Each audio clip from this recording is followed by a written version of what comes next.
Now that's more what I'm talking about. It really is like somehow the show can hear what I'm talking about. It's just like, yeah, okay, we'll fix it in the next one, and they usually do. Um, just the title alone, When Extremes Meet. I mean, how is that not a tempting title? How can you not be like, ooh, what's that gonna be? That was a great sound I made. Ooh, I had a stroke! That's a Simpsons reference to those who really had strokes, I apologize.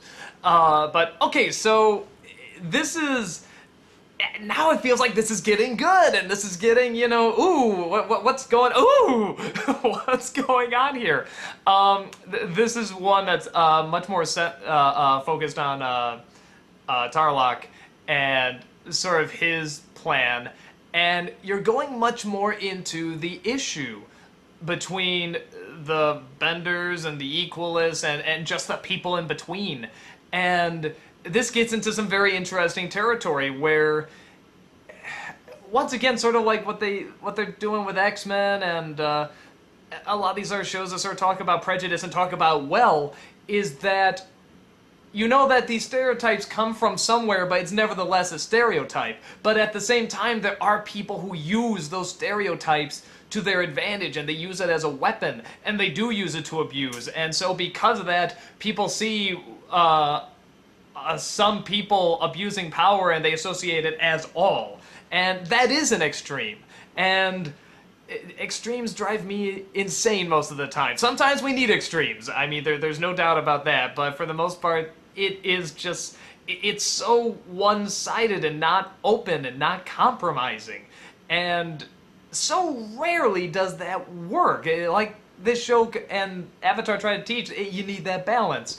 And here we pretty much have Tarlok abusing his power, essentially. He's going around, there's people going to this Equalist rally, but they're not doing anything, they're just curious, they want to know what this is about, and he tries to have them all arrested, he tries to, have them placed under control, and Korra and her team come in and say, hey, this isn't anything, this is pretty much the McCarthy trials.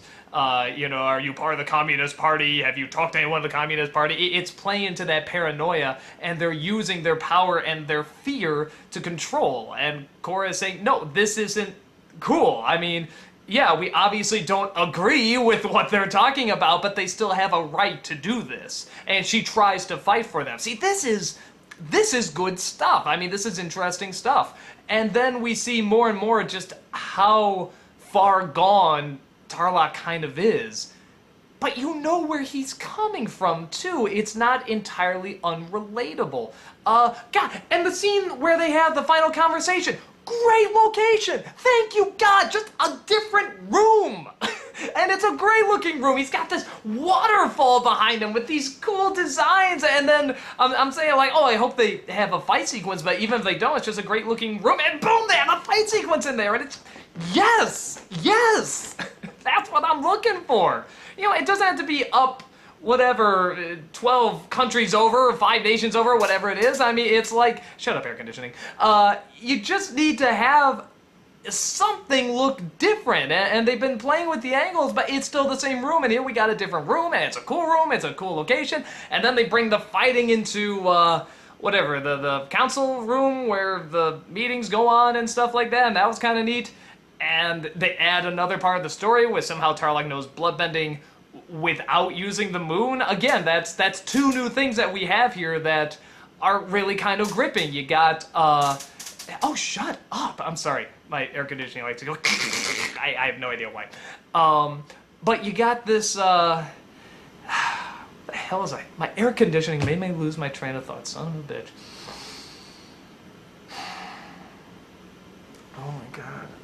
It was such a good thought, too. I don't know if I can continue. I thought these vlogs were going well, and now it's just like air conditioning. It just might have destroyed the whole thing. God, maybe my life is a lie. Maybe I should just, like, end it right now. I mean, like, just put myself at the edge of a bridge and sing a song like Javert. I mean, the good Javert, not Russell Crowe. I mean, like, really end it all. I mean, just has everything just been in a little... Wait, no, I remember. Okay, so you got the two there, and they're fighting, and so you're wondering if Amon can take away the power, the bending power, and Tarlok can bloodbend when it's not a full moon. Somehow these two had to be interlinked, and somehow it's allowing them to do stuff that nobody else can do, but what's allowing that? What?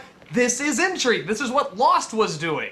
And they did very well until they told you they didn't have anything. But the lead-up was great, and Avatar did have something, and I'm sure this will have something, because Avatar proved that they had something. So this is great, and on top of that, the character stuff is very interesting. It leads on a good cliffhanger for the characters, too. You got Korra being sent away, she's tied up in a van or something, and they're taking her somewhere, we don't know where, and you have the rest of the group, they're in prison, and that's a good cliffhanger. A lot of these cliffhangers haven't even been grabbing me that much. I remember one of them was like, you know, uh-oh, those other benders are really good, we may not win the competition. Who cares? Here, this is legit stuff going on. So, yeah, I mean, to me, this really felt like... And I love that scene where...